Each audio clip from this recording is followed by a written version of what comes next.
A very good evening. Thank you so much for tuning in. Welcome to another episode of Man Up.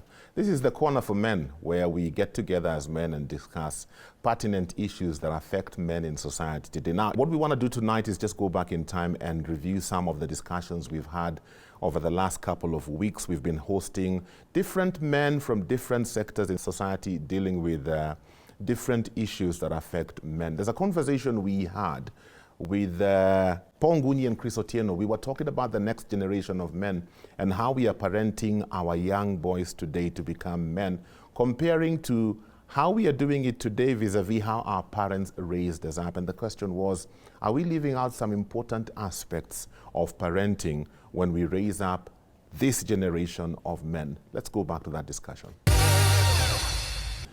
It is often said that if you want to know how good of a parent you are, look at your grandchildren. Absolutely. And so I'm thinking of our fathers looking at our grandchildren with everything that is happening in the society today, because looking at them and how we are fathering, there's a difference. So I'm wondering, where did we drop the ball, or where are we dropping the ball as men? Thanks. Slightly on the contrary opinion, fathers are there. Every man can be a father. The problem is that we are abdicating on our father responsibilities. Okay. That is where we are going. Okay. And what you've asked, let's go back. Look at one society in the country. For example, the Gabra who live in Chalbi Desert in northeastern Kenya. How they bring up their children is quite very well defined. A mother has responsibilities towards the young girl. A father has responsibilities towards the young boy. Okay. And this is taught in a very systematic way, where the father goes to herd with the young boy. And the young boy mimics, for example, how a camel is milked. And when he grows up, that technique has been impacted onto the child right from childhood, and he grows up with a skill. So what we are saying now, and I would like to look at it slightly differently. This generation that is there now with us is a result of us. Because we are a result of our father's generations, and they did a good job. During our time, what we are seeing now as social discord is not there. But during the time of our children, we are seeing the discord that is there. So we are facing challenges as fathers. And these are the challenges that I think we will need to discuss them, explore them, and share that with the men out there, so they may know that our problem is right here with us. Are we there and not there? Correct. There you are. You say it correctly. We are there and we are not there. Why? Because presence is not just the appearance. Okay. Yes, absolutely. It is actually the involvement. That's right. As you always say, tell me and I may forget. Show me and I'm likely to remember sometime. But involve me. Engage me, let's discuss, and I become, exactly, and I become. Yeah. So what we are doing today is that we are out there and we are busy doing things to take care of the children in terms of money, in terms of schools. We send them to school, they are out there the whole time, and we are out there looking for livelihood, but we do not create opportunities to engage. Absolutely. The other day, I had a small group of young people, and I asked them some interesting question, and some of them thought, that sounds very weird, because I even had some CBC fellas there. Some CBC, it was a mix, CBC, teenagers, a few of them in college. And I asked them all one question, when are you going to get married? Even the CBC fella. Even the CBC guy. Now, what does that happen when you start discussions that are way beyond them? Is that they start forming their mind into those discussions. Okay. So let's talk solutions. For me, back to basics is number one, men, we must evaluate what our responsibilities are. What is our role as men in the society? As a man, I'm a king of my house. As a man, I'm a mentor of my family. As a man, I'm a provider, I'm a protector. Once I know these responsibilities, then I need to become intentional about them. What will be intentionality here? Intentionality will be to go out there and share this with the children, and know that how I execute has a ripple effect. I don't want to execute my parenting from a helicopter parenting perspective, where I am hovering around my children. They don't have decisions to make. I make the decisions. What will that create in my children? it creates a depressed child who is unable to make decisions and who, when I release into the world, will be somebody else, aggressive, fighters, and short in terms of being able to manage the relationships, right? Then the parental-child relationship, we must know about it. How do you build this? It's important to recognize that our children grow in stages, and each and every stage has an important value that must be harnessed at that particular stage. So if we get ourselves involved, just like my brother said here, get ourselves involved in their day-to-day life, not over-involved, but get ourselves involved in them and share with them our knowledge. For example, when he has bullying tendencies, you don't negatively label the child that you are a bully. No, bring it from another perspective. Your behavior is that of a bully. You're getting out the negative label and bringing out the positive label, so that the boy or the child understands that this behavior is the consequence of this behavior is this. And if we trickle down that pole, and let them understand, get us involved, and we, like you said, we're very authentic in what we say. If they try to verify with their peers and not TV parenting, and that it becomes out as the truth. So you realize in that our lines of communication become open because they trust and believe that if my dad says this, it is the truth. We need to move from we need to, we can, to we are doing that. I want to challenge every man. What are you doing now? Because we can't wait for tomorrow. What are you doing now to prepare your children for a better tomorrow, to be better fathers? Challenge them. Do you challenge them to see 5 years, 10 years, 20 years from now? Or they are just seeing here and today, school, back, and all that? Let's do it now. And more importantly, also, parents need to be trained to learn how to be parents, because many people want to bring up their children well, but the how is a problem. So can we learn as parents, and can we train our children not tomorrow, today? Parting shot. My parting shot, Pastor and Mr. Ngonyi, is that the environment where we expose our children to grow gives them both security and comfort. What I'd like to say about gadgets is lowering the standards for parenting. So let us take control of these gadgets. Let's not be, you get what you want, you dictate what is in the house, because if we do that, they'll start acting out when they are older. And this acting out is in different behaviors. Right? So as men, let's go back to the basics that we're discussing today. Let us create time to impact the knowledge in our children. Let us create time from our career, so that we are having a work balance. We still meet the requirements of our career, and we still meet our responsibility towards our families, towards our children, towards our wives. Parenting also has challenges. We must wake up to these challenges and face them. Let us go out and get ourselves involved in the life of our children. Let's learn to listen to them. They too have something to say. Listen to what they say. Avoid negative labels, use positive labels. What if you did this in this way? Would it be better? But when it is required for us to exert our authority, because a man is authority, just like the male elephants were brought, and authority prevailed. Instantly. So let us exert our authority when it is required, so that we are seeing our children taking the right trajectory and their values, torpedoing them to the end, where they come out as strong men, men with vision, and men who can make sure this society goes back to what it was meant to be, an orderly society with morals and discipline. Wow. Another important aspect of manhood that we talked about is personal development, focusing in on finances. Men are under constant pressure. Here you are, you want to develop yourself as a man, you want to grow, but then you have a family, you have children that are looking up to you, you have all these bills you're supposed to pay, you're thinking about, how do I invest? Where do I invest? Do I even have enough to invest? And it was a very interesting conversation as we looked at the money aspect and some of the things we can begin to do when it comes to investing in personal development as a man. Got to hang out with Frank Kitonga and Arnold Orono, and we had this conversation. Let's go back to it. Money is a big issue for men.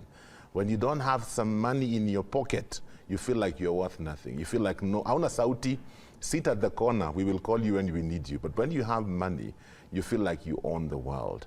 But then again, you get to your mid-40s, midlife crisis and everything, and sometimes you look back and you're thinking, I've not put anything aside. I've got nothing to show for the many years I've been working. Hata kakitu pale kamulu hakuna, yani, you're dry. I don't think you can get to the place of investing if you don't understand how money works and the value of money. I have a word for you. Yes, from the Lord. Ambidextrous. Eh?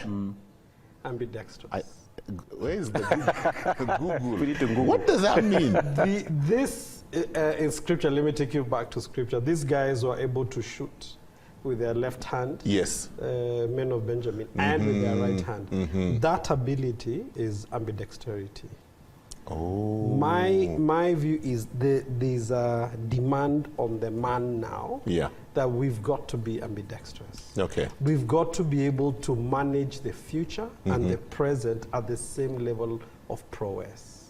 Wow. If you can't do that, because sometimes you say, let me invest everything in the future. Yes. And then you get sick now and you can't manage your corona scenario. Or you put everything in the now, and then, so both ways, we call ambidextrous businesses are those that can do both at the same time. And I think that's one of the things that the men, whether we want it, in fact, it is now even more, but just in terms of money, you've got to think of tomorrow and today well enough. So forecasting and budgeting all must be done well. Now that skill, whether you'll YouTube, go for a course, listen to whoever, if you don't develop it, it's easy to just to sink or to carry a lot of weight in your heart, where you feel, like you said, when you look back and there's nothing you have, it feels like my future is compromised, or my children's future is compromised. I'm just wondering, because a good number of people, when you talk to them about investments, their perception is what I am getting is not even enough to sustain me now. So why are you telling me about a future I don't even know whether I will exist? I don't have enough for now. I can't even think of the future. And I keep wondering, is that a valid excuse? I don't think it's a valid excuse. I think part of the challenge is a lot of pressure from society. You know, pressure to conform, pressure to have the latest TV, pressure to have, you know, to watch Premier League soccer, pressure to live a certain lifestyle that you cannot afford at that time. So I think that that's where the pressure is coming from. You know, we have a society that is more focused on image. What image are you portraying? What image are you presenting? And I like what you said about ambidextrous. We're not talking about the future. We're not talking about tomorrow. We are a consumer society that's talking about now. You know, a few years ago, I was doing a study and they were talking about comparing the Chinese culture to the American culture then. And they're talking about the level of savings in the Chinese culture was up to 30–40%. Yes. Whereas the level of savings in the American culture was about 2–3%. And there was so much debt in that culture. So we say we've borrowed from the American culture. And we've not borrowed from the Chinese culture. And what I think we need to do, because we're discussing from the foundation of the kingdom, we need to come up with our own kingdom culture. What is the kingdom perspective on the way to multiply wealth, on the way to be ambidextrous? What is the kingdom thinking in this kind of setup? So that, I think that's where the challenge has been. And there's a greater demand on pastors now and leaders of congregations. If not the pastor, at least having ministers who are able to train the church community on how to handle wealth. And from my perspective, I think it's an important part that every year we should talk about wealth. We should talk about wealth creation. We should talk about wealth preservation. We should talk about savings. We should talk about investments. And the more we talk about it in the church community, the more we can begin to fill that gap. Because that gap is there, but we need to begin to fill it. My friend, you're watching Man Up. Tonight we are looking at investments. As always, I'm giving you 5 minutes, no, 2 minutes to go to the kitchen, grab a cup of water and come back. You have to be, that word is? Ambidextrous. You have to be ambidextrous. Cup in one hand, watching with the other. We're taking a short break. We'll be right back. Tomorrow on Youth on the Move, we meet a lady with an interesting venture and a youth group with a holistic approach. It's mental health, emotional and social well-being with the aim of showing people understand how trauma affects them and then eventually break free from the cycles of violence that arise from trauma. That's tomorrow at 8:30 p.m. on Youth on the Move. Welcome back to Man Up. I keep forgetting that word. That word, I've had it today. It has just been. We're talking about investments as we continue with our series on personal development for men. Investments, are you looking ahead or are you just concerned about the here and now? Let's say you're making 40,000 shillings now or 400,000 a month right now. It's coming in, you're making it, it's going on. It's not easy to sustain that. Yeah. Making it, forget spending it. Just creating that value that somebody is willing to exchange that value with money. Yeah. So, and you're probably 30, 40. It takes time, you're probably doing 16 hours a day, That's not easy, but you're doing it. Think at 70 years old. I have clients who are that age and they're trying to multiply, say create that even half. Okay. And they need to. They may even have the experience, but let me tell you the energy, because really what you sell is energy plus your mind. You don't have that energy anymore. So if you're going to depend on the same thing you depended on when you were 40, at 70, it will not give you. You will not be able to give value. So you have to therefore think like a farmer and say, now what can I do now so that at 70, I will not have this energy, it will give me what I need. And that's that little thing we call passive income. Passive income. Now, I learned from somebody a very good lesson. Say the hardest thing is give yourself a target. And he said, now you say, how do I get passive income that gives me 400,000? Because maybe it's how do I do that? It takes me so hard. So if you think about it, is maybe returns at about 10%. So that means I have to put in how much? 4M to get. So where do I get 4M? Therefore, the conversation is, so how do I do it? The greatest lesson I learned from this guy is just give yourself a target and make 1 shilling of passive income. Don't say 200, don't say 700. Just say, tomorrow I'll wake up and make a deal. And I actually found a place. You can put 2,500 shillings and make passive income of 20 bob. Say, so that's possible. Now start to work on that farmer mentality. Where you put that 2,500, put a little more. Just a little more. If you commit to doing that for the next 30 years, your passive income in the next 30 years will give you back what you were hoping you'll be getting, that 400,000 now. And if you're lucky, and if you put in the work, you'll have a house, you'll have whatever, and a passive income continuing to flow. This thing about the cumulative returns of money is the key, the secret of making money in our generation. It's not mohoda, and then you turn it around, because that's what we believe is the way.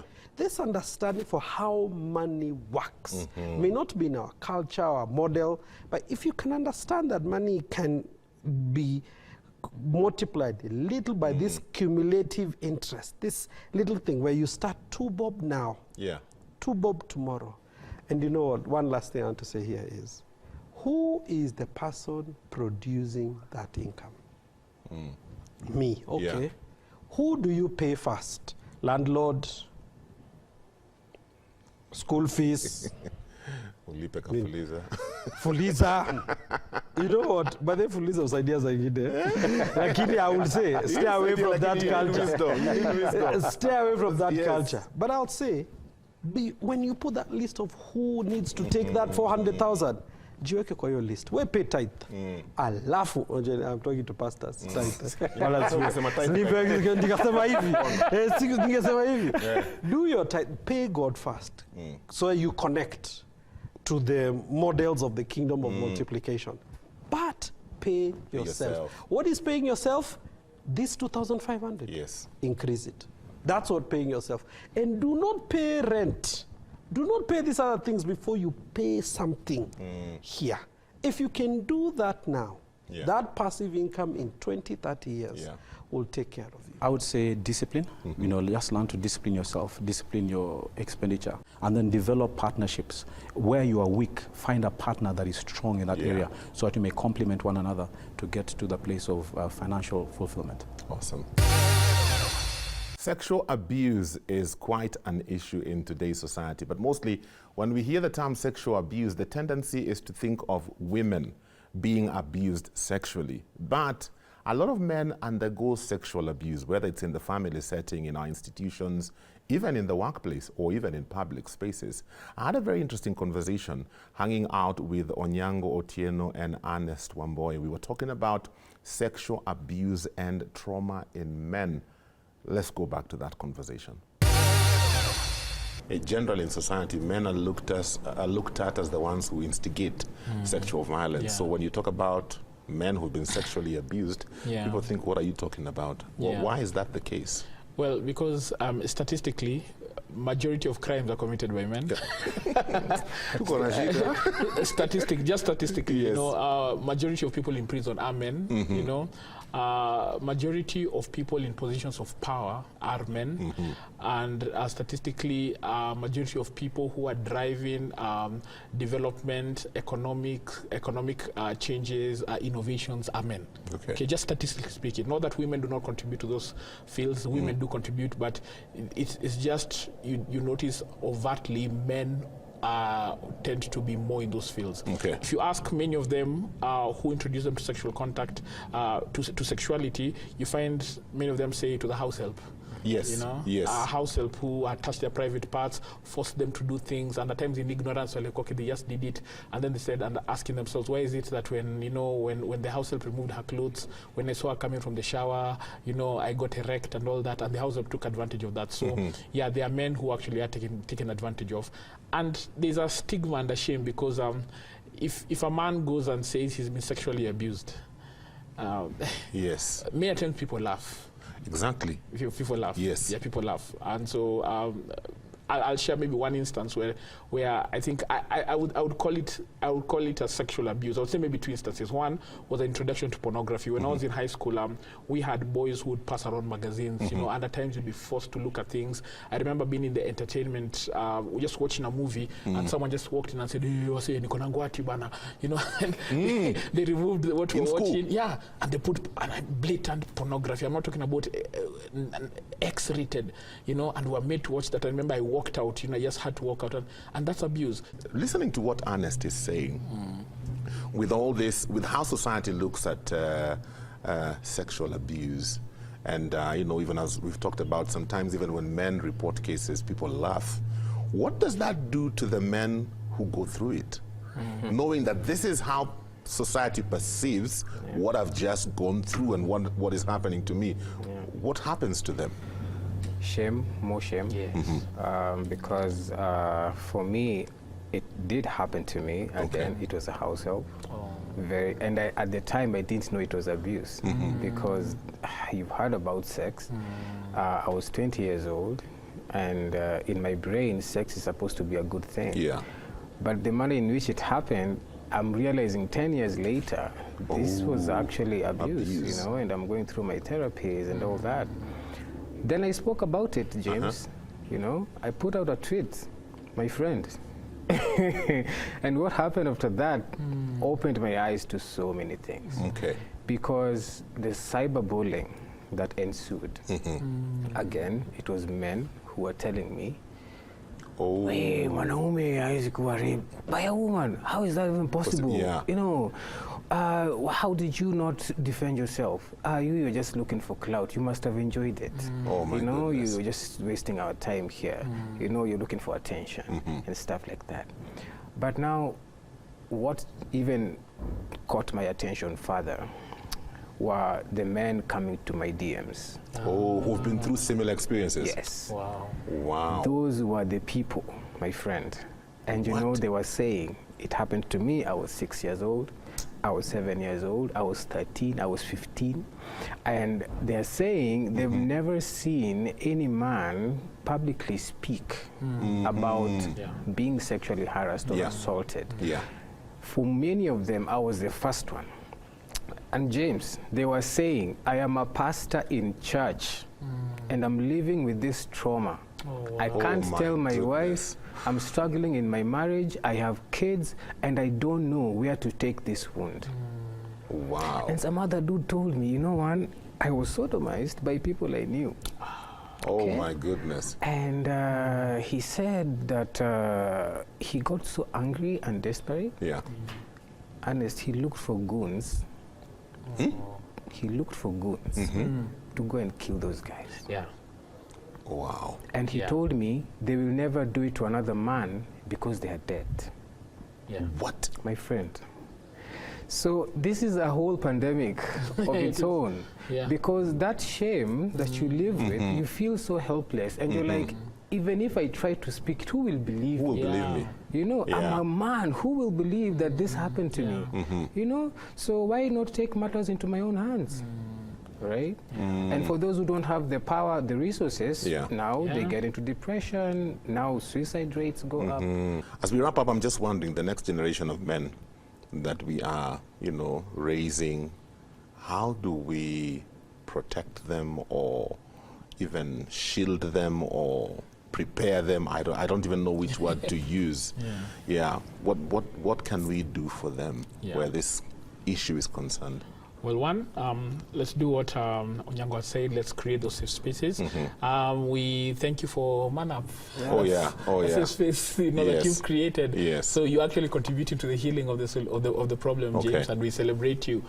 We thank you for your platform on Family TV and on Radio 316. Those are the platforms you're talking about. I would just say, to add to that, to as much as possible, teach our men not to get into a gender war, because the gender wars don't heal anything.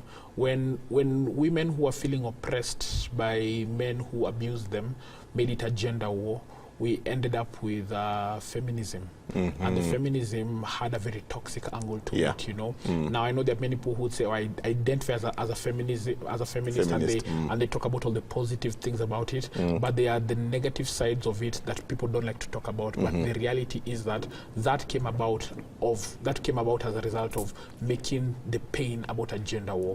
And it's only, I think, lately that we're realizing that men can actually be part of the healing of the pain that women have experienced, and that women can also be part of the healing that men have experienced. I thank God for those women who ask their husbands to come to Powerhouse. They're basically women who are helping men heal. I thank God for those women who are actually taking their sons to uncles and pastors and bigger brothers, because they realize that it takes a man to raise a man. So it's collaborative. The healing must come as a result of collaboration and not as a result of a gender war. Now, those are just part of the interesting conversations we've had this season. I would encourage you, if you haven't downloaded the Family Media app, please go to the Google Play Store, download the Family Media app. That way then you get access to all the episodes of ManUp we have done in this season. Or you can also go on YouTube and look at our YouTube channel, look for Family Media on YouTube. You'll also be able to get some good content there. If there are topics you feel we need to discuss, issues that relate to men, feel free to suggest. SMS line is 20316. WhatsApp number is 0786 316 316. Men, let's keep the conversations going. Let's keep talking. Let's not hide. Let's help one another. Have yourselves a great night, and God bless you.